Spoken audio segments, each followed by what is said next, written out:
Say mounting more often. Mounting. If this is your first one, not your Patreon question, I'm scared. It sounds like we're joining the Eggman Empire on this one. Wouldn't devil fruits just be NFTs? I mean, they actually do something. So,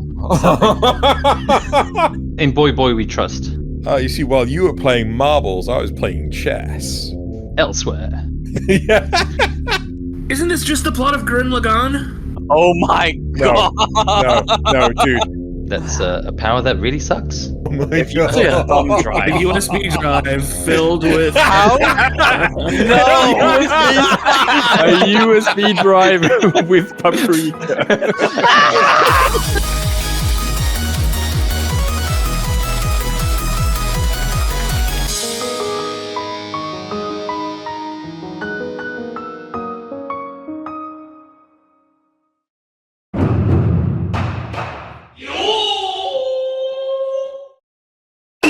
Welcome to the future! Yes, we now have computers we wear on our wrists and snarky software that refuses our instructions on a moral basis and cars that drive themselves, kind of. And astronauts being stranded in space is a slow news day. With all that said, it still feels very much like the present, and so we must look to fiction to feed our futuristic fancies. In this sci-fi edition of Notice Me Senpai. Seriously? Astronauts being stranded in space is a slow news day? Yeah. I don't know, I only heard about it like way later than it actually happened, so that feels... I've not even heard about it. Like, See, exactly. Anyway, we can talk about that later. But my first question is, which serious sci-fi movie, show, or book would you want to see turned into a goofy anime, like a gag anime or something like that? I don't know why. Frank Herbert's Dune in the style of Konosuba. Yes! Oh my god, that would be so funny. And just looking like, just replace Kazuma with Paul Atreides, and like every single time Kazuma pulls like one of his shit faces, it's just, oh god, that'd be fucking hilarious. Dune is too serious. Oh yeah, it could use some levity. Hi, Xeno. Hi, Nick. In the anime Sonic X, Oh god. Sonic the Hedgehog gets transported to our Earth, making him the greatest isekai protagonist of all time. What would you do to get the honor of being Sonic's sidekick and getting to smell his feet? Oh god! Oh man. Oh. If this is your first one, not your Patreon question, I'm scared. It sounds like we're joining the Eggman Empire on this one. Right, okay. What would I do? I would promote, right, a charitable event, speed run of Sonic Spinball. Ooh. Yeah, you know, I would actually participate in a speed event of Sonic Spinball and Let Sonic win. let Sonic win. Oh my god, yeah, 100%. Oh my god, Sonic Spinball's hell. Alright, well, speaking about running, Mr. Running from the Law again, it seems that the price for your plastic figure collectibles have increased exponentially, which has led to you having to resort to borrowing some money from a friend so you can buy more. Later, after an unfortunate shipping accident, you learn that your friend got the money from the mob, and now the mob is coming to collect. As for what I'm asking, which character from the 2009's Madhouse Redline will you turn to help you pay off your friend's debt? Okay, so I'm going through the names, and there's a character here called Boy Boy, so I'm gonna go with Boy Boy. Okay! Who appears to be a girl, but still honor that name. Boy Boy. In Boy Boy We Trust. In Boy We Oh my god, I think it's what you call it? There's another character called Boss Boss. Yeah, their name. That's the pattern. I personally was going to go with Funky Boy, but you know. That name's not here. Oh, that's the name of the giant bioweapon. Oh, okay. That might be why.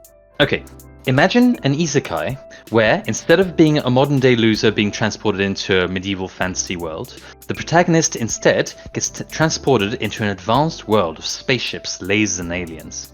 What power, be it utterly broken or seemingly useless, does that world's goddess give them in order to defeat the Space Demon Lord? Okay. The ability is no matter what, they always seem to find the correct combination of keystrokes or button presses or levers to pull or valves to turn that will vent the atmosphere on the ship into space. Right? And it has to be the ship that they are on. Is it a one-time power? No. So they dress him up in a spacesuit and everything. Yep. Beam him on board to another ship, and then he's just like, "Oh, I'm just gonna hit every button," and then he just vents the ship. Problem solved every time. I think that was my strategy on FTL. I had like a character who didn't need to breathe, and I would just teleport them onto the enemy spaceship. Yeah. It's like the same with oh shit, what was the Void Crew. No, not Void Crew.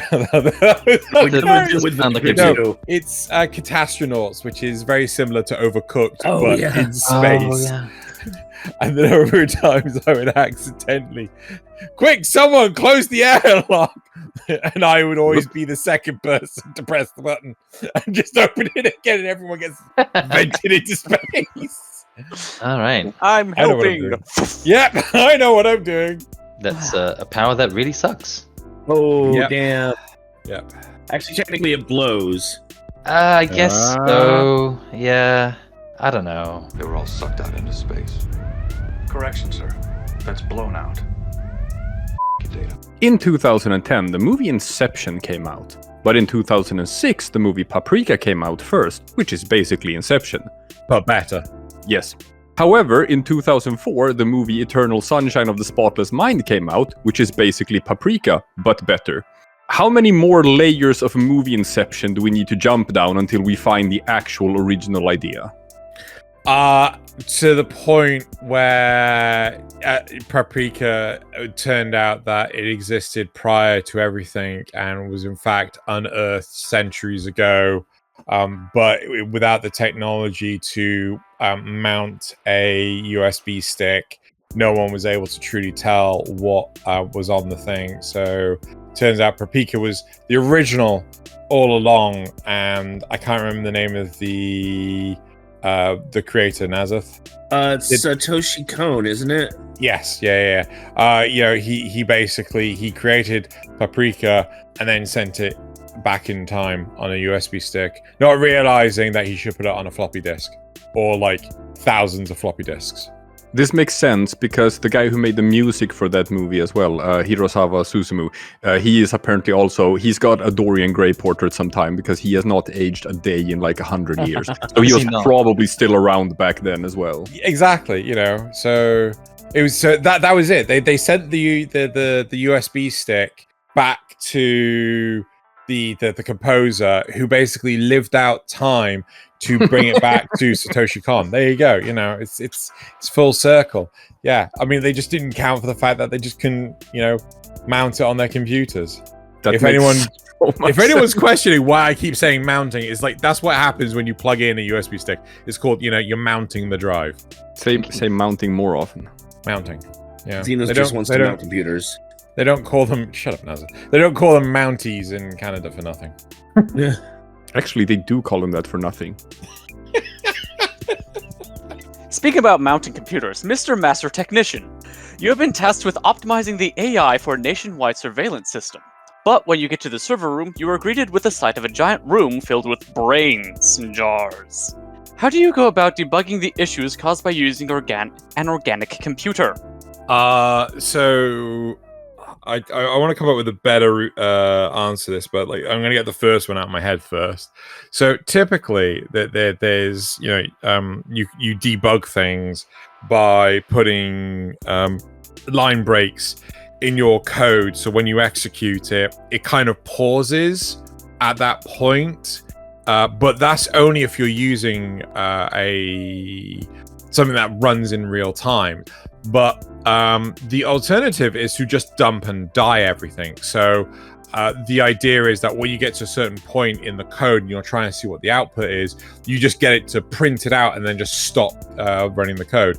So I'm just imagining that, but periodically, like a brain just kind of flatlines and just, You just turn on TikTok or some shit like that. And it's like, It's like, oh, I need to see what the output of this is, and like, I dump and die, and like a brain gets ejected with the actual answer sort of like printed on the side of it, and I have to replace the brain. So I need to think of something anime related. How would I fix this AI issue? Mount drive full of paprika on it. Oh my god! Yeah, it's like applying a Rorschach test, but like in the form of anime. Oh, I know.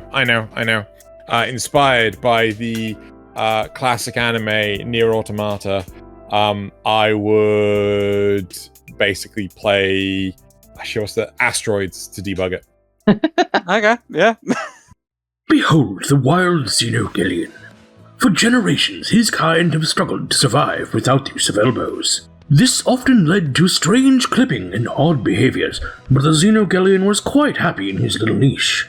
However, nature is cruel and often forces selection pressures. And so behold, after generations spent alone, watched and heckled by a cruel peanut gallery, the Xeno has developed a new survival strategy. With the careful application of elbow trackers, he can exist in this strange VR environment with far less clipping, far more maneuverability, and a much greater ability to express himself. Did you notice? You've been watching this whole time. Please, consider helping the Xeno evolve even further by joining his Patreon at patreon.com/Xeno, where you can help him to hire like-minded fellows to repopulate this beautiful landscape.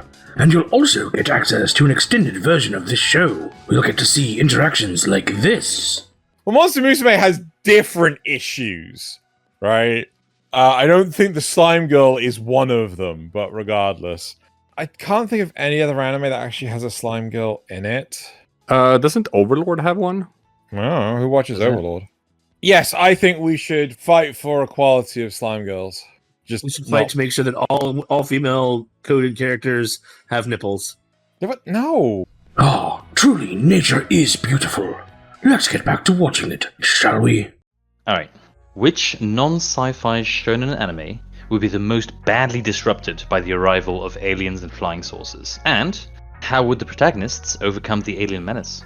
See, the one the one that comes to mind is Bleach, where basically the aliens turn up, and there are all these you got the Quincy who are fighting the Shinigami, but the aliens can see the Quincy, but they can't see the Shinigami. Oh yeah, they're gonna get real confused. And they're like, what the fuck? These people are just shooting at nothing. Yeah, no wonder these monkeys haven't invented space travel and then destroy the planet. So you're saying that the protagonists do not overcome the alien menace? Well, no, the protagonists overcome the alien menace by just going to Soul Society, where the aliens can't get. Fair. You know what? Yeah, running away is a fair strategy. Yeah. Why do we need to be on this planet anyway? Fuck the whole death god thing. Just live here. Oh, you see, while you were playing marbles, I was playing chess. Elsewhere. Yeah. Xeno, you are now in the world of cyberpunk edge runners. What would be your top 3 personal implants? I gotta remember all the bloody implants in the game now. You can make some up. Toaster oven. More, I want what the fuck? I want just a bigger RAM slot. Just more RAM. Just get some more RAM in there. It helps keep all the TikToks in my brain. I'm gonna go with better knees. I just want could really do with some better. I know that there's running modules that allow them to run faster or jump higher and shit like that. I just want a better knee module. Just give me robo knees. And what other sort of dongle? What kind of dongle?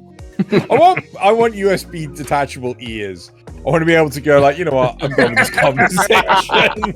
Just unplug my ears. What can you plug in instead? RGB lamps. Nice. just plug them in as a boom, boom, boom, boom. Or I could plug the USB stick of paprika straight into my brain. You know those beer hats that you can people would wear to have the beers on the side. It's that, but without the hat. So he just plugs beers. Beers. With the RGB thing, it's the sunglasses, but you don't go over the ear. You just plug it in. Oh Yeah. Have it be the mono visor, so he doesn't have to talk. It just has the words sprawl across it. Oh my Nice. God. Anyways, Xeno Golin. From grim futures to vibrant utopias, the sci-fi has normally been hand-wavy as to how accurate the writers want it to be. So, what is your favorite sci-fi anime that treated sci like it was just a good name for someone's dog? It was sci-fi, but oh boy did they decide it wasn't worth the sci. Oh God, no! Oh no! Oh shit. Okay.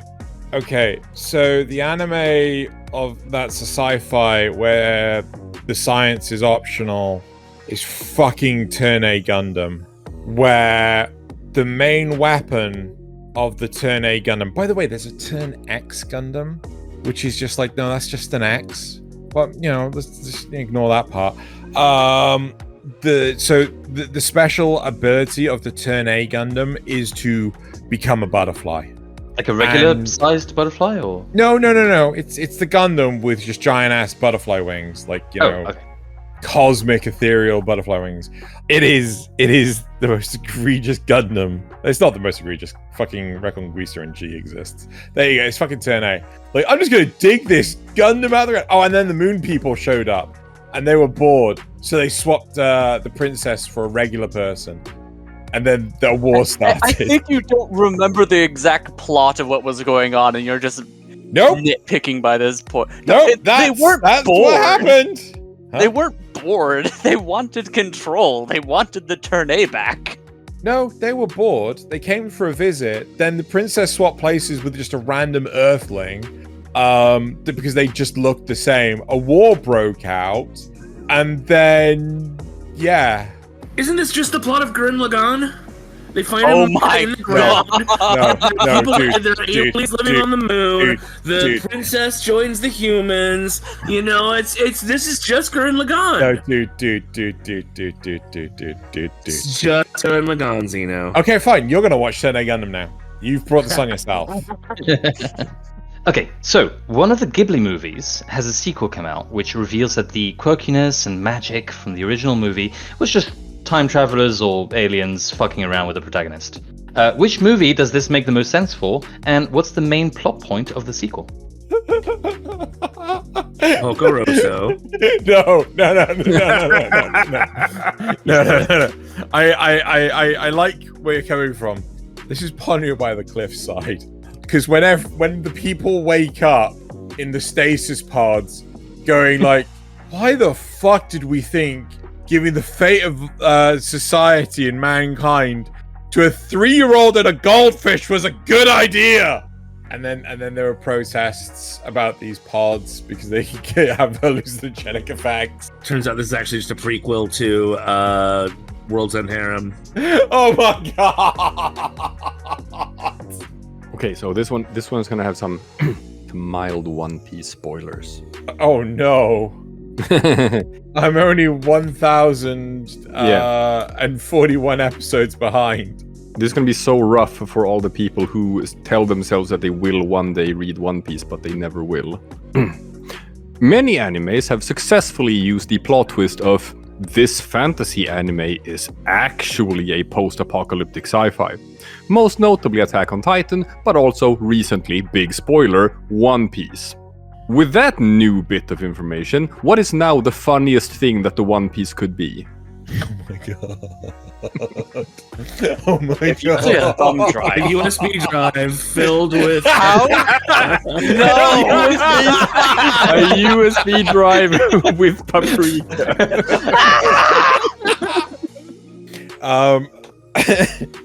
Oh no! Right. Yes, it is a USB stick with NFTs on it.